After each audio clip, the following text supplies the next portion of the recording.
Tapos tayo ng berries. Meron tayong raspberries and blackberries.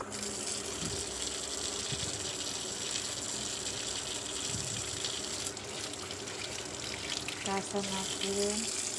Ilagay dyan para tumulo yung tubig.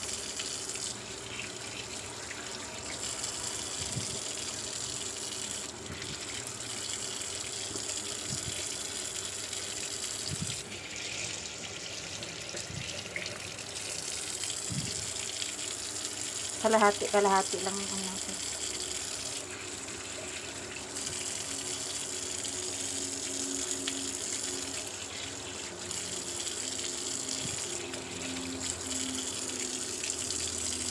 Tapos, meron tayong red apple.